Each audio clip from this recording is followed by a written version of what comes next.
Why you still suck at Yu-Gi-Oh? What is up, everybody? It's your boy Rogue Hero here, and for you guys that already know, I've been playing Yu-Gi-Oh for 20 plus years, and in this 20 plus years of playing Yu-Gi-Oh, I've learned a lot. I've done competitive things, done really good at YCSs, I've top 8 at regionals, made day two events, things like that.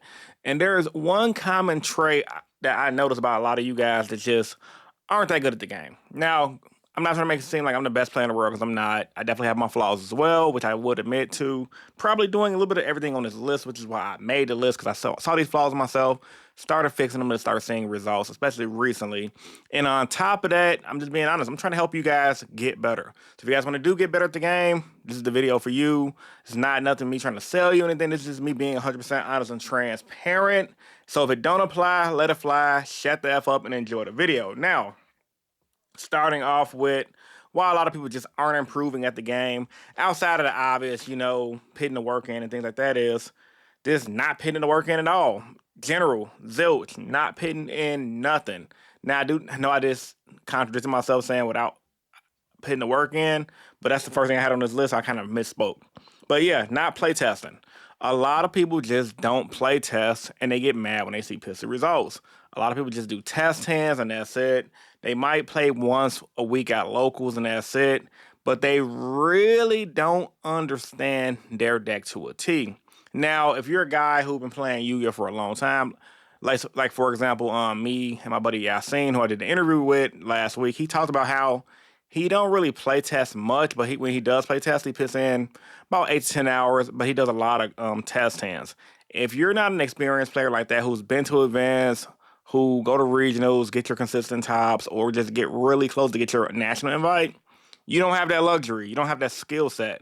Because in order to not play test as much, if at all, you have to be putting the work in other areas of Yu-Gi-Oh aspects. And sometimes too, you might just have to be one of those gifted dudes who I talked about in my last video who just have good muscle memory. Some people have the benefit to look at something, visually learn it, and connect the dots.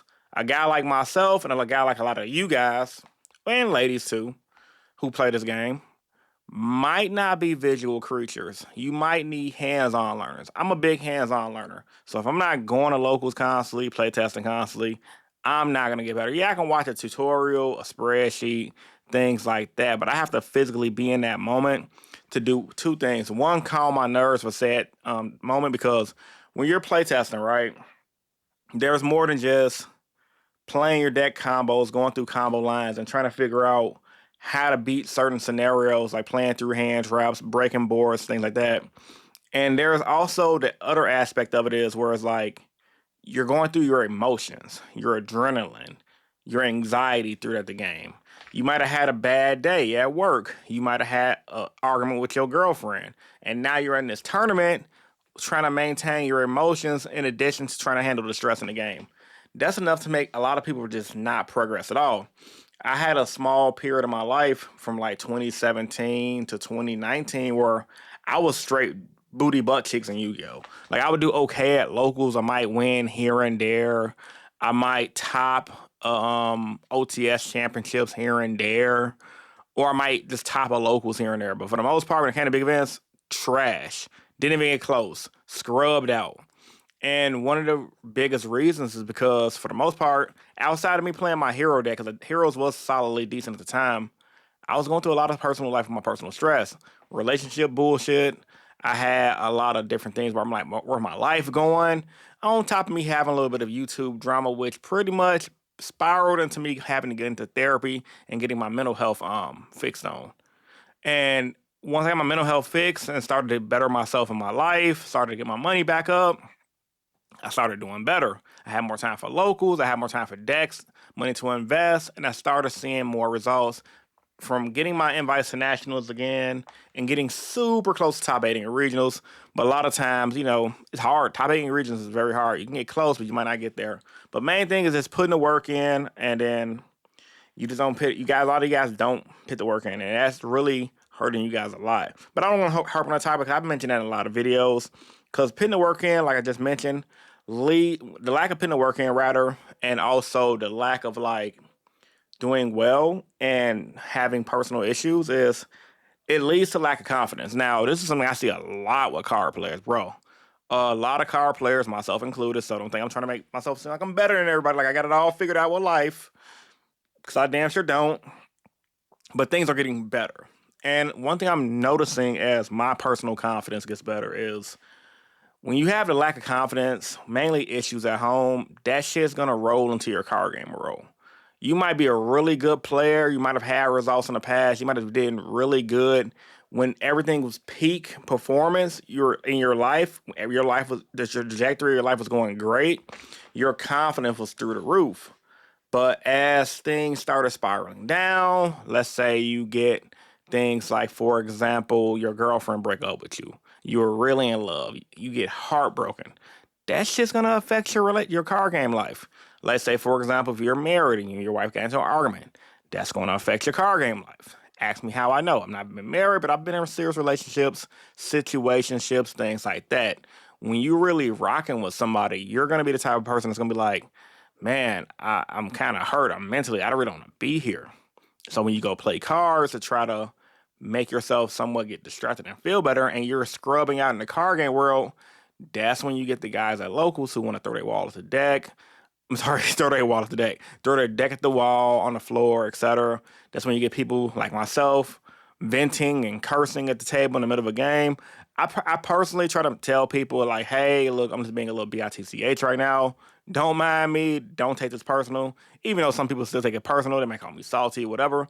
But a lot of Yu-Gi-Oh players, once again, myself included, have a lot of mental issues, have a lot of things going on in their personal life that they really don't feel like talking about, and it larks in their confidence. So I think, well, I ain't gonna say I think, I know, once you work out the mental issues, once you start working on your confidence, start getting out of your comfort zone, and finding your way back to that inner happiness, you're gonna improve at Yu-Gi-Oh! You're gonna do better at the game.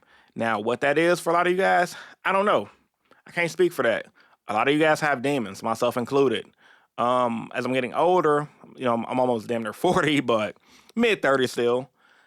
It's one of them things where you just start accepting certain things for what it is, and like for my personal life and with certain scenarios and things like that. And I noticed once I started putting all that stuff to the side and just accepting it for what it is, and started really figuring out what I love about Yu-Gi-Oh, YouTube, and etc., I'm getting the results. For example, you guys see the channel growth is here. I'm collabing, doing things right. Video views are up. I'm more in tune with my audience. And I attribute that to just getting my mental health in order. So get your mental health in order, guys. Like, really get some therapy. If you don't get some therapy, get them toxic people out of your life. If you can't get them toxic people out of your life, your situation might be a little different. Try to figure out ways to make yourself happy. Don't be afraid to put yourself first. That's one thing I want to tell you guys. Don't be afraid to put yourself first. When you put yourself first, and I'm a guy that believes the man should be the head of the household and the head of his life in general. If you're not happy, everything else is gonna crumble. But when you're happy and if you're a good person, everyone else is gonna be satisfied. If they're not satisfied, get them out your life. So yeah, work on your mental health. You guys should be fine. Next thing I want to talk about, ego/stubborn. Oh my God, I'm talking about myself here. So a lot of you guys might have egos. You might have seen some success in the past. You might have done some great things in the card game world, locally, things like that. Maybe you played on sport team, things like that. But your ego is so high that you can't bring it down to realize the obvious dumb shit you're doing in the card game world. For example, me, I was playing Heroes for a long time, 8+ years off and on. Cool. I love playing Heroes. I built my channel on the Hero deck, which is why my channel name is Rogue Hero. Even though I never thought about the Hero deck when I named my channel Rogue Hero, because I got the name from Paul from Team APS. Shout out to Paul. But, I didn't really think about the hero aspect of the name. I just thought it was a cool YouTube name. But my ego was so big with the hero deck, I used to always tell myself, like, man, if I had money to go to tournaments with this hero deck, I'd do good. Or my deck is better than what I think it is. It's great.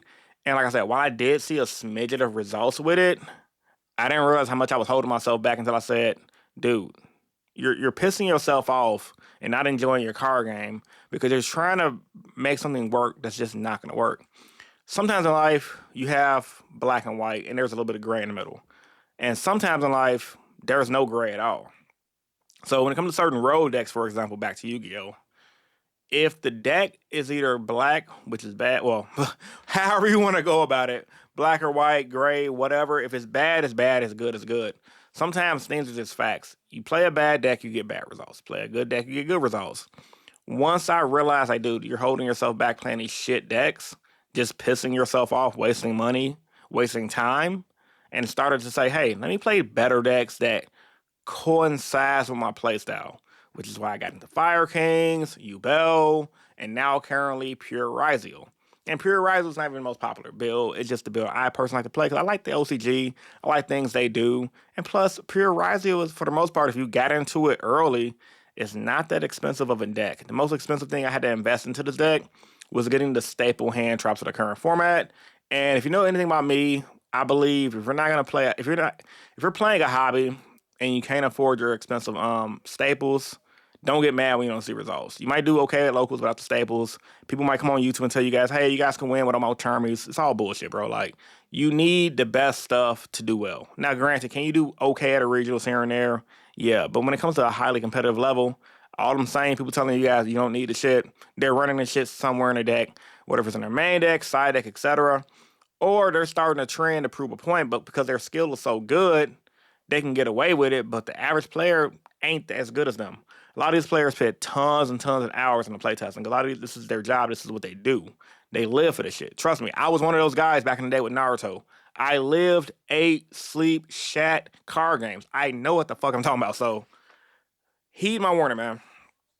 There's a lot of people who will tell you don't need things, but you definitely need it. And, I'm not here to tell you guys to break the bank. But what I am saying is, you got to invest. But as far as fixing your ego, you gotta you gotta do what works to get results, man. And you also gotta stop being so damn stubborn. Like, I was so stubborn with my hero deck and just stubborn with ideas in general. I don't like listening to people personally. I think I know it all the times when I really don't. And that'll hold you back a lot. So once you start fixing those things, and this is stuff you gotta discover within yourself. This ain't really nothing I can tell you guys about. You gotta be able to check yourself. That's really the whole point I'm trying to get into when I'm talking about you think you better than what you are. You're stubborn. You have a high ego, things like that. Now, as men, there's nothing wrong with us having egos. Egos are good. I think they're natural, especially when you're good or has some kind of results. But it's how you handle it. Like, I was always stubborn and ego, but I'm not arrogant. Some guys, they get egotistical and they get very arrogant. A lot of you guys complain about certain YouTubers who are very arrogant. I'm not mentioning no names. You guys know who I'm talking about. And, it is what it is with those people. They probably have their own demons that are working out. A lot of those people are still young. But for the most part, once you check your ego and stop being so damn stubborn, you guys get more results. I'm living proof. Like, I went to YCS in India last year. I got real close to topping, didn't top, but I made day two. This year in YCS Houston, I got real close to topping.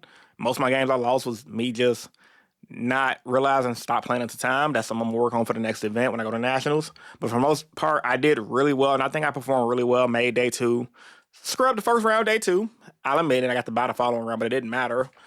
However, with that being said, I still did better than over 1,000 other people in the room, and that's something to talk about. And that's something to give myself a pat on the back for. And a lot of you guys who day two, I met a lot of guys don't like going into day two. Like, I like going to these events to have fun personally. Like as I'm getting older, the drive for me to go to an event to win every event is down, and I'm seeing the card game world as more of a, this is a hobby. How can I enjoy this without attaching myself to the victory so much? Do I want the victory? Yes. But at the same time, I'm still human. I'm not a fucking robot. So I can't expect myself to do well at every event, because a lot of these guys are hungrier than me. I'll admit it. A lot of these guys are younger. They have the energy. They have the passion. A lot of these guys do certain drugs to help them keep going throughout an event. I'm not willing to do that. I'm not willing to just play what I think the best deck is to get results. I want to do things my way. Even though I'm playing one of the best decks, I want to do things my way. And I think I did pretty good for what it's worth. And I personally think in that specific event, if I would have not wanted to time so much and pace myself a little better in the later rounds, as well as keep myself hydrated, I would have got better results. But that's neither here or there. Check your ego, and you guys will be fine. Now, poor times management is something else I want to talk about. Now, a lot of you guys don't do well in the card game world because you have poor time management. What do I mean that is? I see a lot of guys. They play. They have fun. but they change their deck more than they change their underwear. This shit only works if you're two type of players. Extremely good at the game, you're insane at the game, you have a good playtesting group, you iron sharpens iron, right? And it also helps people who got good photographic memories, who are just lone wolves with a really good memory, damn near borderline geniuses outside the card game world. People like that can change their deck like they change their underwear. But for the average player who is an adult, let's face the fact, most of us are at 25 plus. I check my analytics. Most of you guys are 25 plus, 30s. A smidge of you guys are teenagers. I mean, I know some of you guys personally that are teenagers who watch me. But for the most part, or barely watch me, we guys have time. But for the most part, most of you guys are adults. And you guys don't, I mean, like I said, everyone's different. Me personally, I think it's more time efficient for an adult with a job, with a career, with a family, with a girl. One deck, stick to it, and get better at it. Become a master of your craft. Like, I did a lot of self-searching, self-studying over the weekend when I took my break. I obviously haven't uploaded content in 3 days. I just felt burnt out. And one of the things I've discovered about myself is I am the type of person I get a kink out of mastering things. And I like being a master of specific decks. I think I'm really good with the Ryzel deck currently right now. And whatever deck I pick up after Ryzel, if Ryzel becomes super bad and unplayable, I'm going to pick that deck and try to master that. That's just who I am as a person. I think for people who don't have a lot of time to play test, that's a really good thing because for one, when you master a specific deck, whether it's Ryzel, Crystons, Snake Eyes, whatever deck you're playing, right? You're gonna be better off for the entire format because you already know the combo lines, things like that. So when you go into an event, you don't have to overthink your plays and you can consciously play faster like it's second nature and not mess up as much versus somebody who took a new deck, built it, learned some basic combo lines from a spreadsheet, and trying to do the same thing you're doing, but you're just flowing like butter. It takes less brain power, and when you're in a big event, going for like 10 rounds, 8 rounds, by round 5 and 6, everybody know who plays card games competitively. You're tired as hell. You probably ain't ate nothing. The convention food is shit. And even if you pack some protein bars, granola bars, you might not be hydrated. So even if you're drinking water, you may just need some electrolytes to keep you pushing. We're getting older. We're not getting younger. A lot of you guys who've been playing Yu-Gi-Oh! Like me since the beginning, we're in our mid-30s now. A lot of these issues we didn't feel, and a lot of you guys are young who haven't experienced this yet. Trust me, as you get older, you'll experience it. A lot of these issues you start feeling with your body, it's going to affect you in the long run trying to play this game competitively. So when you learn a deck and you master it, you're better off in the format versus switching your deck up and things like that and trying to always reinvent the wheel. Now, obviously, everyone enjoys the game differently. Some of you guys like to play multiple decks. I get it. I've never been that type of guy even when I was young. However, once again, we're all getting older. I think if you pick a deck, now this is not set in stone, this is my personal opinion. If you pick a deck and master it, you'll see better results in the long run. And honestly, the last thing I want to talk about, man, because this video is longer than what I expected, you keep making excuses on why you lost, man. Instead of understanding why you lost. I'm going to say this again. You keep making excuses on why you lost instead of understanding why you lost. Oh, he stacked me. Oh, he cheated me. Oh, I just drew bad. My deck sucks. This deck is horrible. Instead of realizing, like, dude, you got outplayed. Just accept it. You got outplayed. Now, some things may be true. Some people might stack you. It's up to you, once again, to decide to call it out. Or what I do, if I feel like I'm stacked, or if I feel like, they might have glanced on accident or whatever, I'm not here to judge. I'll just take my deck, reshuffle it again, offer them the final cut because obviously I'm not trusting the way they cut my deck, and call it a damn day. Sometimes I just give it a final cut just regardless, but, sometimes people do look down when they shuffle, and if you peep it, you can call it out, or you just self-cut your stuff, reshuffle it up, and you're good to go. But a lot of people don't do that, and then they get mad and make excuses on why they lost. And also, too, people always make excuses on certain decks, calling them helmet, saying, oh, your deck is helmet. I see this with rogue players and competitive players. When I play heroes, for example, your heroes is helmet. You make Dark Law and pass. I'm playing freaking Ryzel. Ryzel is helmet. I'm like, bro, I ain't gonna lie, I used to say that stupid shit too until I realized, do decks have simple plays? Yeah. Do that make it helmet? No. But are they easy to play? Yeah. Same thing goes with Tempai. Is Tempai easy to play? Yes.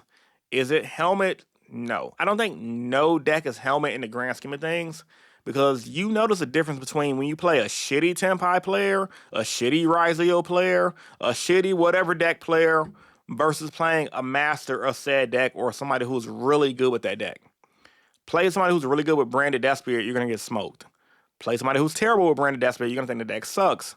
So, a lot of times people like to make excuses instead of realizing like there's levels to shit. There's levels to Ryzo, there's levels to Malice, there's levels to whatever deck you guys are currently playing now.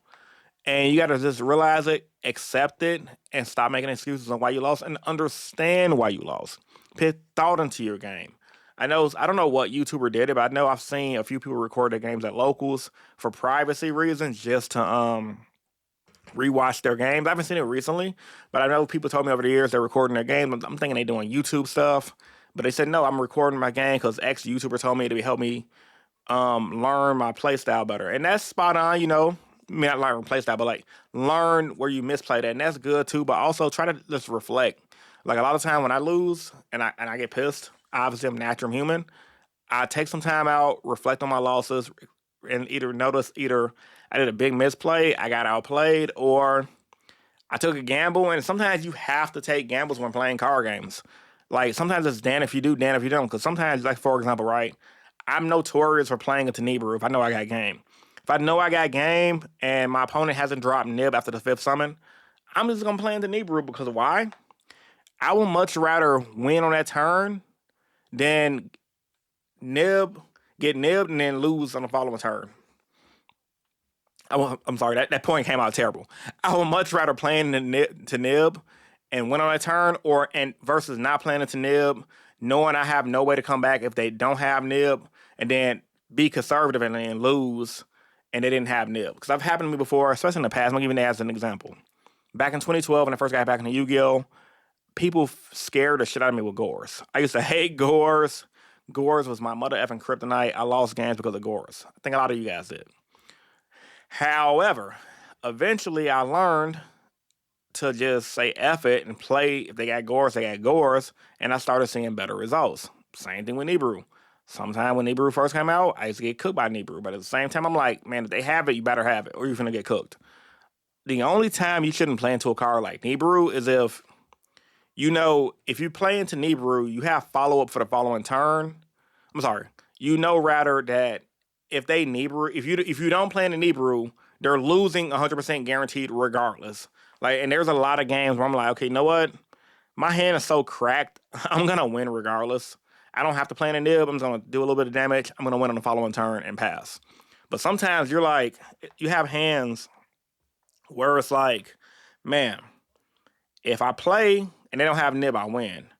If I don't play and they do have nib, I'm gonna lose regardless. I'm sorry. It's like what's the word I'm looking for?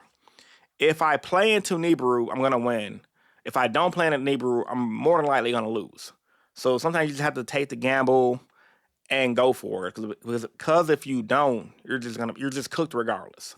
So I think I've talked a lot on this topic, man. I'm very interested to hear what you guys thought about this. In the comment section down below, what are you guys' Yu-Gi-Oh experiences? Let me know.